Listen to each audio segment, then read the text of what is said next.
impartial. Kung walang credibility yung investigasyon, bali walang investigasyon. So, paano mag-iimbestiga ang NBI kung sila mismo ang iniimbestigahan? Di ba? Tandaan nyo po, paulit-ulit sinabi sa amin na wala sila sa aming premises at wala sila sa GSIS. Nangako din ang NBI na bibigyan kami ng kopya ng warrant at hindi naman kami binigyan ng kopya. So, hindi pa namin nakikita yung warrant. So, paano nila sasabihin sa amin na dapat ay dinitain namin si Senator Bato? Even assuming that we had the power to detain him. Number 3, they promised us an investigation dun sa mga nakipaghabulan na agents nila nung Monday. Hanggang ngayon, wala yon. But idadagdag ko lang, yesterday, sinabi po ng DOJ Secretary na alam nila ang pagkilos ng NBI nung Monday at Wednesday. So of course, that's the first time I heard na alam ng DOJ yung pagkilos. Then they announced mag-iimbestiga sila. Baliktad ata, you should be part of those being investigated. Kasi iniimbestigahan nga yung ginawa ng NBI. So kung alam nyo, ba't hindi kayo nagsalita? So, hindi yan ang topic ko ngayon hapon, but eto lang iwanan ko sa inyo. If you wanna be the good guys or you wanna be the bida, hindi pwedeng ikaw ay kontrabida. Okay? So, klaro yon. Hindi pwedeng sasabihin mo, mag-iimbestiga para malaman ang katotohanan, tapos ikaw pala yung dapat imbestigahan. That's precisely why I allowed the DILG and PNP, kasi hindi naman pwedeng Senate lang ang mag-iimbestiga. Dapat malaman din nila. But, one point lang, no, may napanood ako, I hope that wasn't AI. I know that reporter or news anchor sa isang radio station, tinanong niya si General Aberin, isang kilalang general with integrity na sa labas, tinanong na, Sir, kung ito ay isang residence at may warrant of arrest ka, sigurado, pinasok nyo na yung residence na yon. Hindi nga department ng gobyerno ang Senado. Ito ay isang branch of government. There are 3 branches of government. Executive, legislative, and judicial. Sige nga, subukan nyo na armado kayo, pumunta kayo sa DOJ, tapos paalisin kayo ng Lunes. Sabihin nyo, wala kayong agent doon. Balikan nyo ng Wednesday na meron kayo, tactical gear kayo at may dala kayong mahabang barel.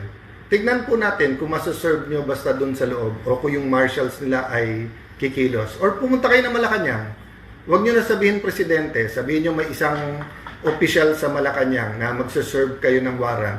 Sa Malacanang gawin, hindi kayo mag-coordinate sa Office of the Executive Secretary or sa PSG. Tignan natin kung hindi magkaputukan doon o hindi magkaroon ng warning shot, di ba?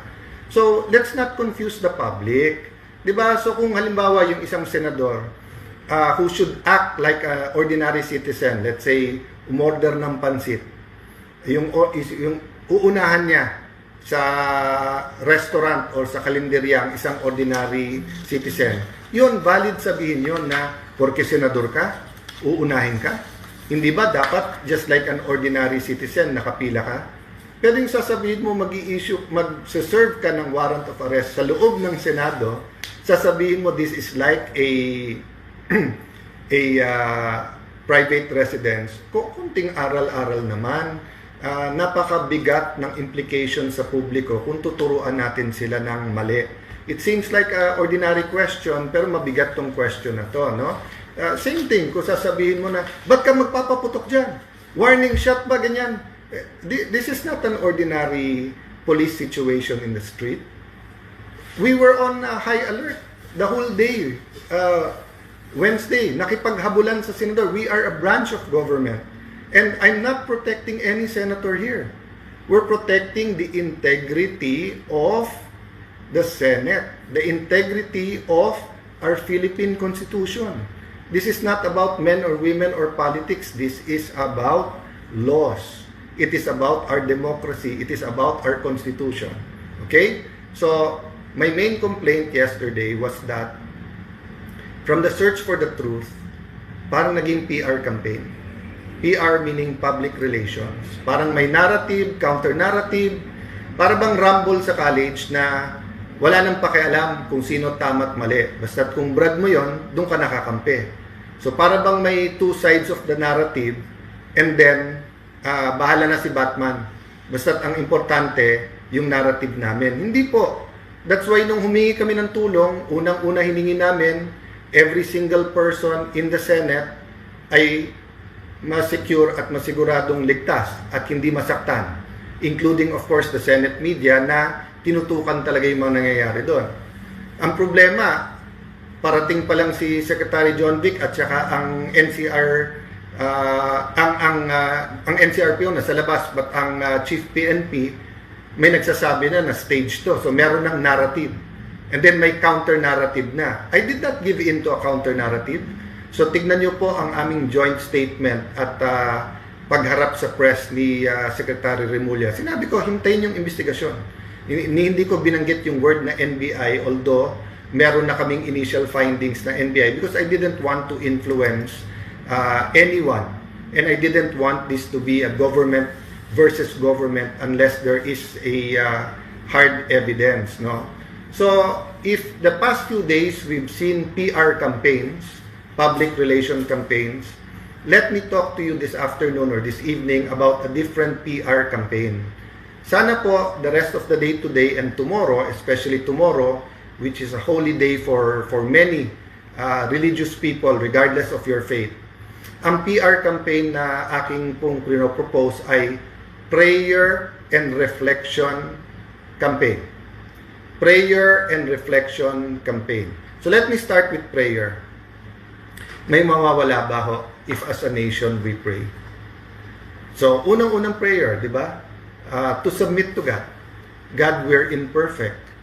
God, this is your country. God, this is your people. This is your government. This is your Senate.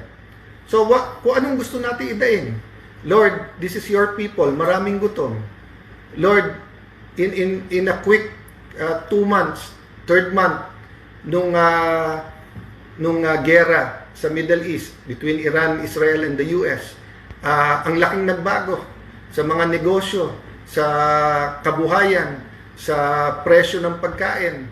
Lord, optimistic ang aming future nung una, pero ba't biglang nag-away-away ang gobyerno at ngayon, who's in charge? Di ba? I mean, I'm talking from the local level and I'm talking about religious leaders, business leaders, student leaders, leaders in media, leaders in government.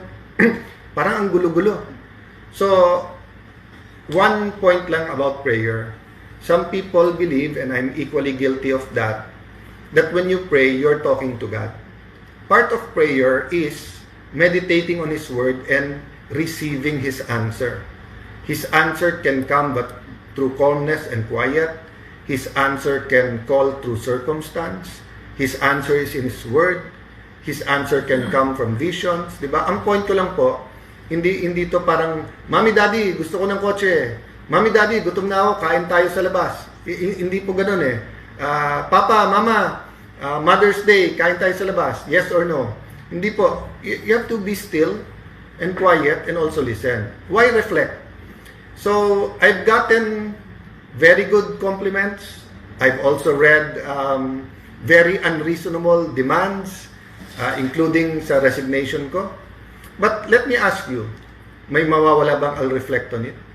May mawawala ba I'll look back last Sunday, Monday, Tuesday, lalo na Wednesday, what happened?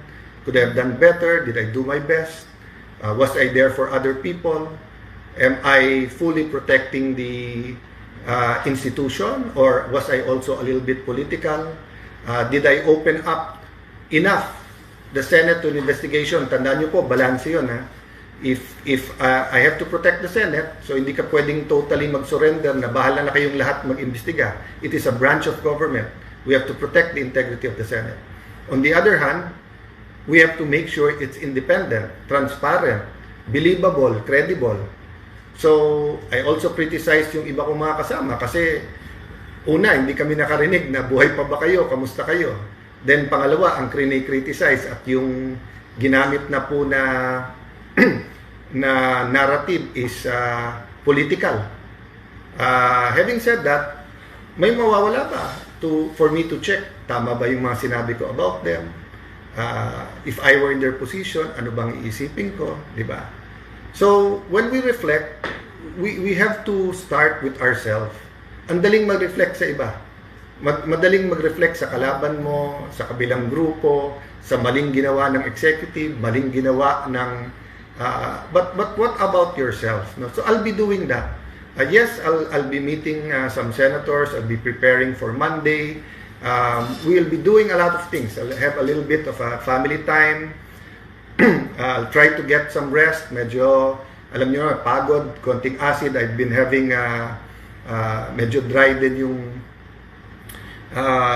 mouth, I think, because nga, pagka may antihistamine, aside from anti-asthma, pag natutulog, nakaka-dry din ng mouth. So, there's many things. We're all human, di ba? But we're all created in God's image and nature. And I want to read this verse, 3 John 1:4. I have no greater joy than to hear that my children are walking in truth. Napakagandang verse, di ba? Sabi niya, I have no greater joy than to hear that my children are walking in truth. So, hindi sinabi dito, I have no greater joy than to hear the Soto group being the majority in the Senate. Hindi sinabi dito, I have no greater joy than Cayetano replacing Soto. Hindi nakalagay dito that I have joy na tama ang DILG or tama ang DOJ or Ombudsman. Ang nakalagay dito, I have no greater joy than my children. And I do believe all of us have the right to be His children. Of course, we have to believe. And sabi that, are walking in truth. So, hindi lang believing in truth, hindi lang seeking truth, but walking in truth. So, babalik ako sa prayer. Let's all pray for truth. Diba? Kasi pag may for example ang isang addict, naniniwala siyang hindi siya addict, hindi siya gagaling. So, let's say addict sa alak. So, ang inisip usually ng addict sa alak, kung 2 bote lang, 2 shot, kaya ko yan. Diba? Or addict sa sugal. Kung magtotongits lang naman ako ng tanghali, magkakasino lang ako mamayang gabi, mag-online gaming lang ako in between, hindi naman ako addict. So, if you do not start with the truth, you cannot address the problem.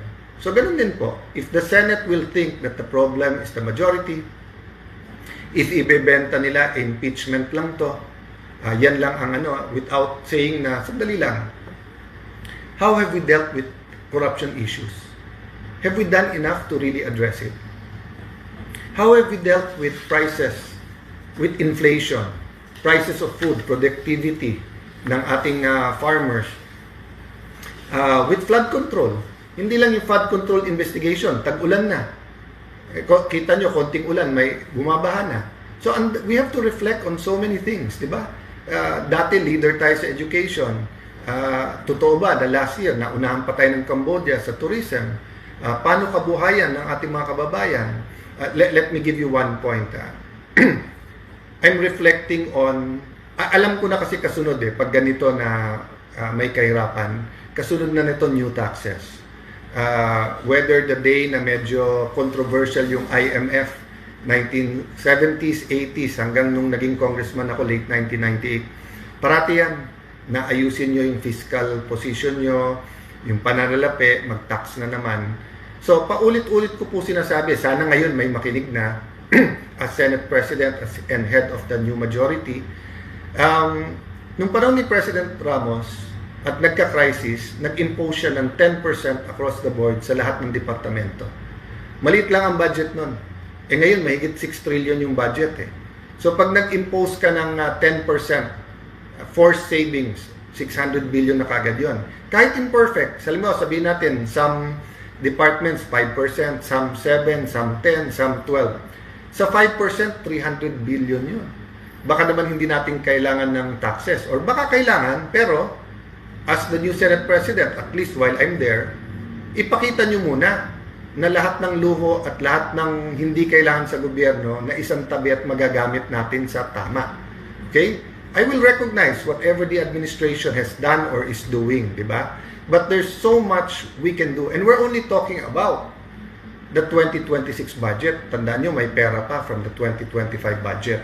Or yung ibang nirealign for the crisis, ma-report kung nasaan yan. So just an example, no, that as I reflect, di ba? So I also have to reflect kasi kung what we're going to do today, what we're going to do tomorrow, what will next week, next month, next year look to each and every Filipino. So guys, thank you for spending time with me today. Ulitin-ulit yung verse. Sabi ng Panginoon, I have no greater joy than to hear that my children are walking in truth.